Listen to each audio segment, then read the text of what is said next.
Hola y bienvenidos a este problema de examen de universidad.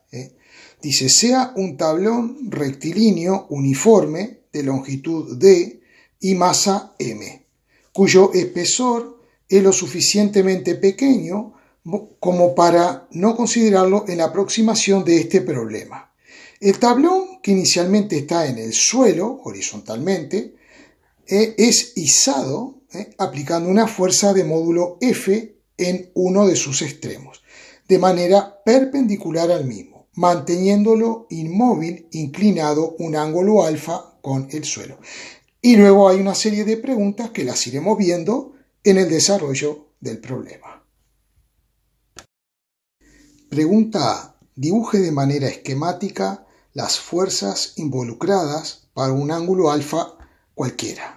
Ahí tenemos nuestro dibujo y vamos a dibujar las fuerzas. Lo primero que quiero destacar es que esta fuerza la veo aplicada ¿dónde? En el aire. El punto de aplicación de la fuerza tiene que estar en el objeto que experimenta la acción de esa fuerza. Así que vamos a dibujar esta fuerza nuevamente. Hemos trazado el eje X y el eje Y solamente porque tenemos un problema que se da en el plano, ¿verdad? En el plano XY.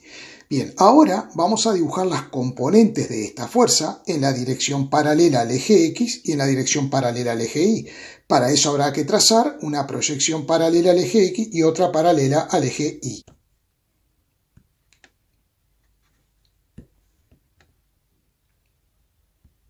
Una vez trazadas las proyecciones, desde la punta de flecha de la fuerza, trazamos proyecciones perpendiculares hacia ambas direcciones. Y ahora estamos en condiciones de dibujar las componentes de F según X y según el eje Y. Nos tiene que quedar un paralelogramo, obviamente que en este caso será un rectángulo. La otra fuerza que tendremos que dibujar será la fuerza de atracción gravitatoria o peso, siendo la barra uniforme, el peso lo dibujaremos ahí en el centro de masa de la barra. Vamos a dibujarlo así y le vamos a poner P. El peso justamente actúa en dirección paralela al eje Y. Muy bien. Se nos dice que la barra está en reposo. Entonces, si pensamos en las componentes de F, tenemos esta componente vertical y esta componente vertical del peso. Pero además, como la barra está apoyada, tendremos también una fuerza normal. Vamos a dibujarla. Entonces, la condición de equilibrio exige que la sumatoria de fuerzas en el eje Y sea igual a 0.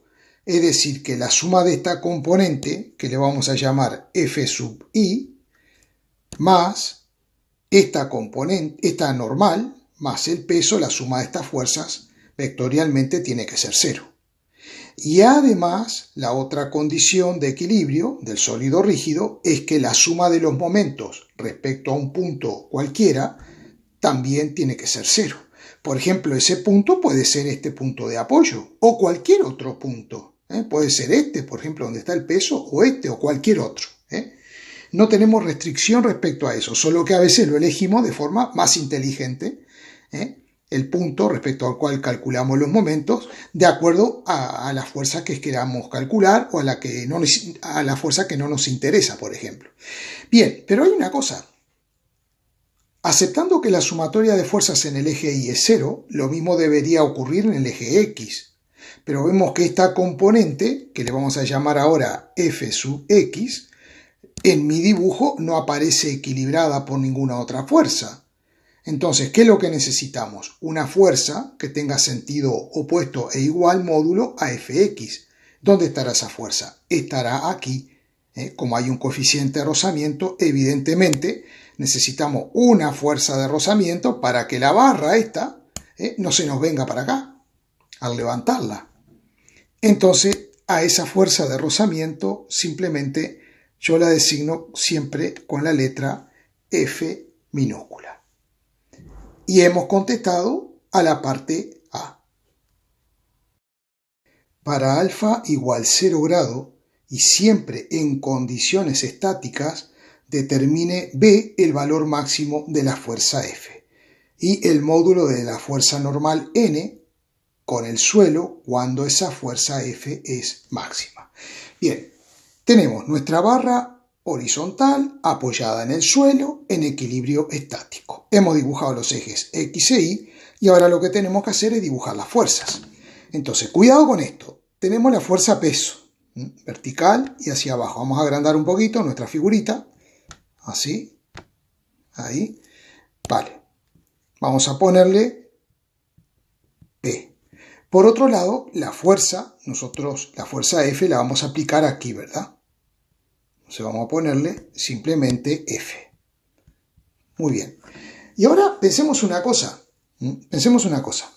Si nosotros estamos aplicando esta fuerza F, vamos aumentando la fuerza, la barra llegará a un momento que se va a despegar del suelo. ¿En qué punto se va a despegar? Aquí se va a despegar. ¿Y qué punto va a quedar apoyado en el suelo? Este. Es decir, que a medida que yo voy haciendo esta fuerza, eso me da a mí a pensar que la normal va a estar aplicada aquí en esta esquina. Vamos a llamarle fuerza normal N. Cuidado con eso.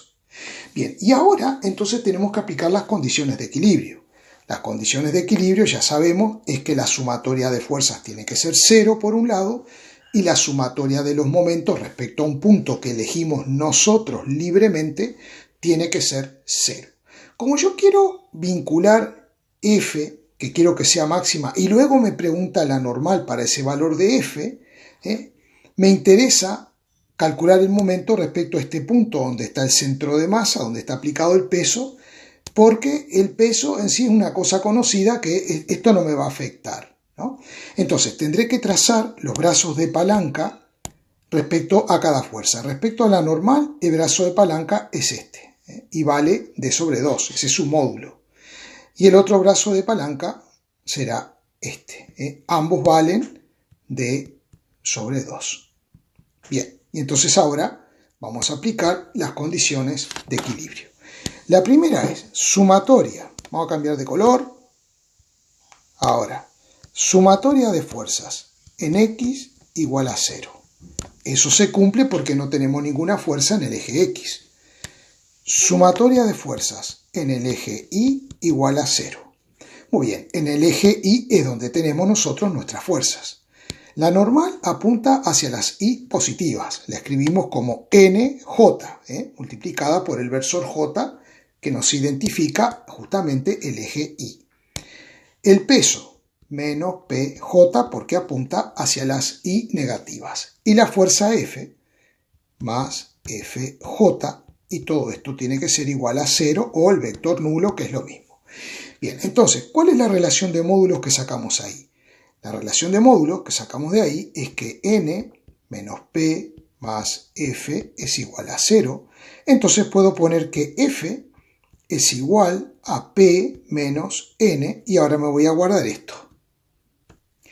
Lo otro que vamos a hacer es la otra condición de equilibrio, que la sumatoria de los momentos de las fuerzas respecto al punto O elegido tiene que ser 0 también.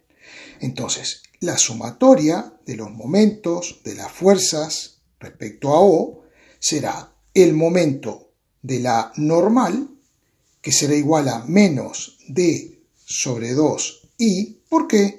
Porque este vector apunta hacia las X negativas. Por eso le pongo menos D sobre 2 acompañado de I, que es el versor que identifica el eje X. Muy bien. Todo eso multiplicado por la normal. Producto vectorial. ¿Cómo definimos el momento? El brazo de palanca, producto vectorial, la fuerza. Y la normal apunta en J, o sea, pongo NJ. Bien, y a eso le tengo que sumar el momento de esta fuerza, cuyo brazo de palanca es D sobre 2, D sobre 2I positivo, producto vectorial, la fuerza, que apunta también en J positivo. Y todo eso tiene que ser igual a 0. Seguimos aquí abajo. Menos D sobre 2 por N y me queda I multiplicándose vectorialmente con J, más D sobre 2 por F y también me queda ahí producto vectorial J y eso es igual a 0. Bien, ahora, ¿cómo resuelvo este producto vectorial? Aquí tenemos el esquemita de los vectores. Sabemos que K es perpendicular al plano, o sea, perpendicular ahí a J. Pero dibujamos este esquema, aquí en el plano, en la pizarra, en la hoja, y hacemos lo siguiente.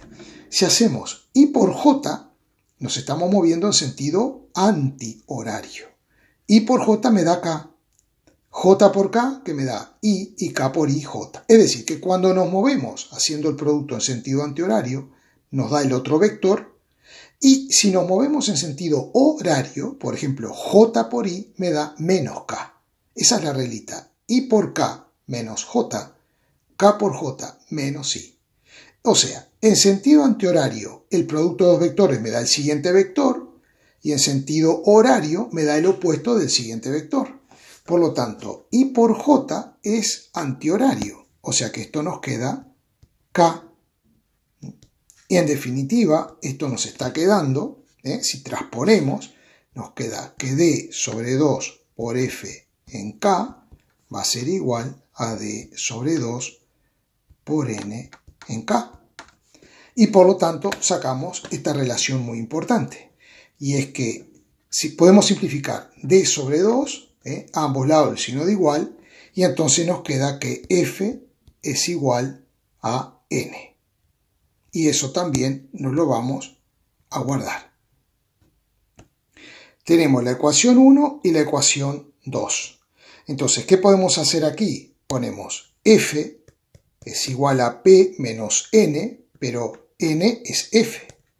Pasamos F al primer miembro y nos queda 2F es igual a P. Por lo tanto, la fuerza F será igual a P dividido entre 2.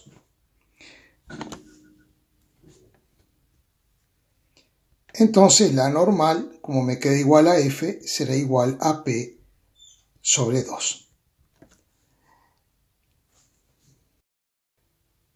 Para un ángulo alfa de 30 grados y siempre en condiciones estáticas, determine D el valor de la fuerza F y el valor mínimo del coeficiente de rozamiento. Entonces aquí tenemos nuestra barrita y vamos a representar las fuerzas para que se cumplan las condiciones que nos impone la letra. Bueno, hemos dibujado las fuerzas, tenemos el peso, la fuerza F con sus componentes, esta sería Fx, ahora sí. Luego tenemos la normal y la fuerza de rozamiento. Y vamos a aplicar las condiciones de equilibrio. Sumatoria de fuerzas en X es igual a 0, por lo tanto nos queda la fuerza de rozamiento, según las X positivas, menos F sub I, según las X negativas, igual a 0. Y de aquí que sacamos que la fuerza de rozamiento en módulo es igual al módulo de esta componente, lo cual es lógico, ¿verdad? Porque son las únicas dos fuerzas que tenemos actuando en el eje X. Bien, en el eje Y nos queda que sumatoria de fuerzas en igual 0, por lo tanto NJ menos P sub J más FI. Arreglé aquí porque le había puesto FX, esto es FI y esta es la FX, perdón. Bien, entonces de aquí sacamos que N es igual a P más FI. Bien, ahora apliquemos la otra condición de equilibrio, es que la sumatoria de los momentos, de las fuerzas, respecto a un punto O, tiene que ser igual a 0. Hemos elegido el punto O aquí, por lo tanto, ni la fuerza de rozamiento ni la normal tendrán momento respecto a ese punto. Y hemos trazado el brazo de palanca para el peso y para la fuerza F. Entonces, vamos a ver una cosa. Vamos a calcular el momento del peso. Para eso vamos a poner lo siguiente. Descompongo el brazo de palanca D sobre 2 en esta componente horizontal y esta componente vertical. Entonces, cuando vaya a expresar el producto vectorial para calcular el momento del peso, lo puedo hacer de la siguiente manera. Esta componente la puedo expresar como D sobre 2 por coseno de 30 porque es el cateto contiguo. Y esta componente la puedo escribir como D sobre 2 por seno de 30 por ser el cateto opuesto. Entonces, vamos a poner primero esta componente, que es D sobre 2 por coseno de 30i, porque apunta hacia las x positivas, producto vectorial el peso, que apunta en menos j, o sea, menos p multiplicado por j. Y luego tenemos que sumar el momento creado por esta componente de D sobre 2, que dijimos que es D sobre 2 por seno de 30, que está en j positivo, producto vectorial el peso, que sigue siendo menos p en j. Bien, eso lo puedo poner así también. Y ahora lo mismo vamos a hacer para calcular el momento de F, ya que tiene estas dos componentes.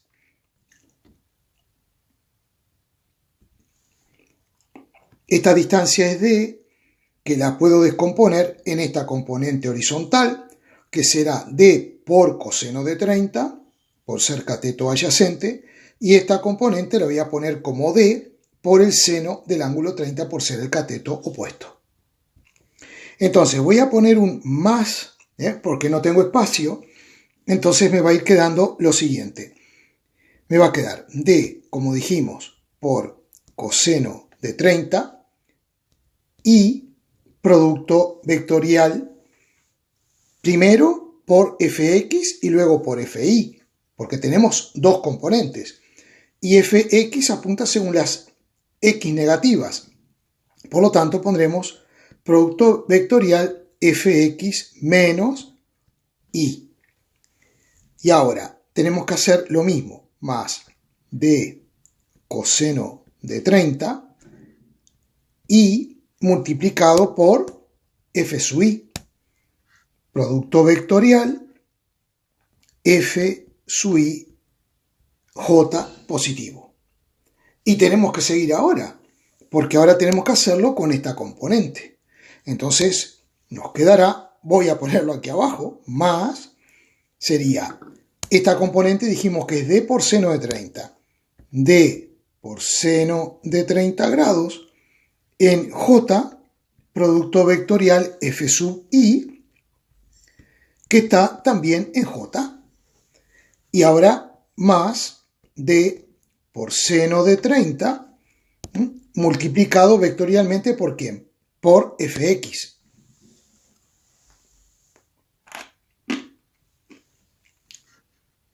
Producto faltó poner aquí la j, producto vectorial menos fx y todo eso tiene que ser igual a 0.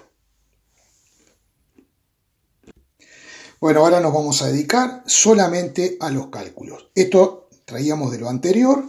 Entonces vamos a ver cómo nos queda este término. Nos queda d sobre 2 coseno de 30 por menos p, que lo pongo aquí, y la i queda multiplicándose vectorialmente por j.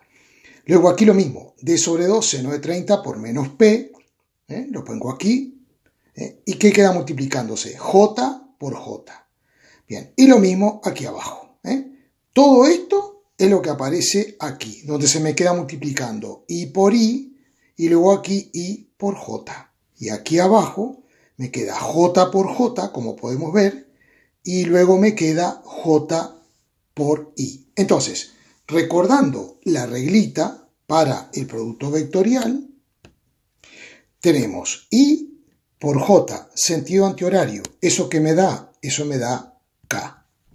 Luego, aquí tenemos j por j. Vamos a ver lo siguiente. Si tuviéramos que calcular este producto vectorial, para calcular el módulo de ese producto vectorial, podemos hacer lo siguiente. El módulo de j por el módulo de j por el seno del ángulo que forman esos dos vectores, que son el mismo vector. El ángulo vale 0 grados. J tiene un módulo de 1. Sería 1 por el seno de 0, que es igual a 0. Esto me da 0. Así que J por J da 0. Luego I por I también da 0. Y K, producto vectorial K, también me dará 0. Hay que acordarse de eso. Entonces ahí vamos a tener varios productos que serán 0.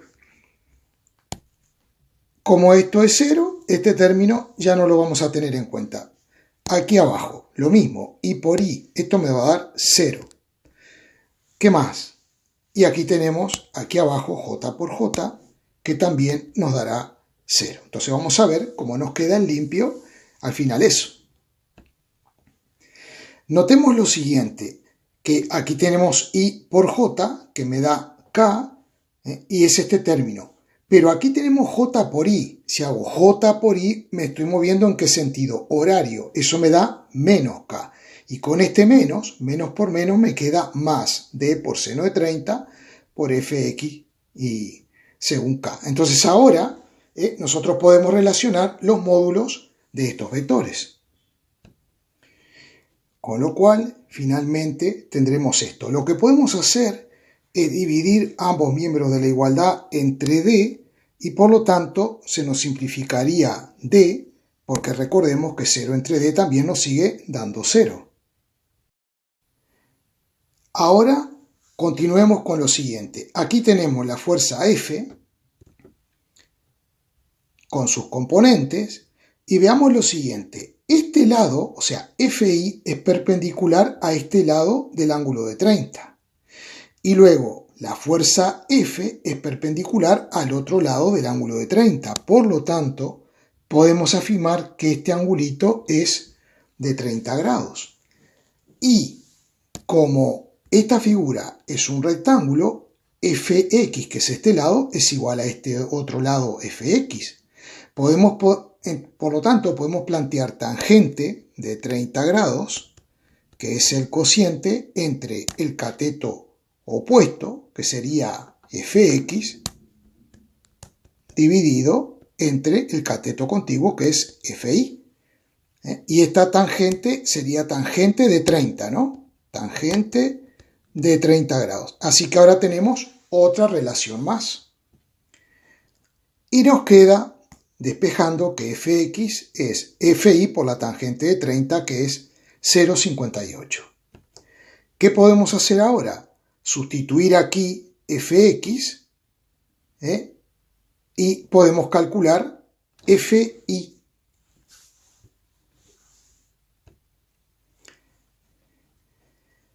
Bien, sustituyendo Fx por Fi por 0,58, que nos queda aquí, hacemos lo siguiente. Este término lo dejamos igual, sacamos factor común Fi y nos queda 0,87 más 0,5 por 0,58. Esto nos da 1,16.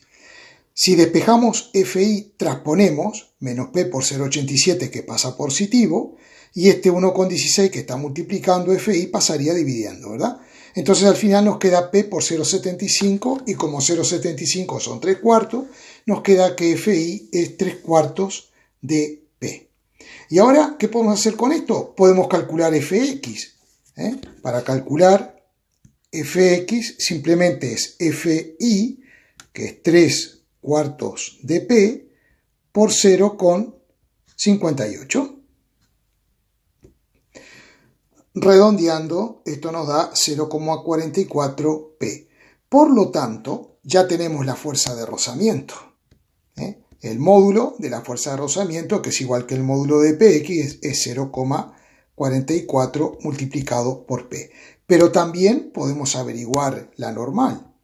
La normal nos quedaría P más Fi, que son 3 cuartos por P. Sacamos P de factor común y nos queda 1 más 3 cuartos, y eso nos da 1,75 por P.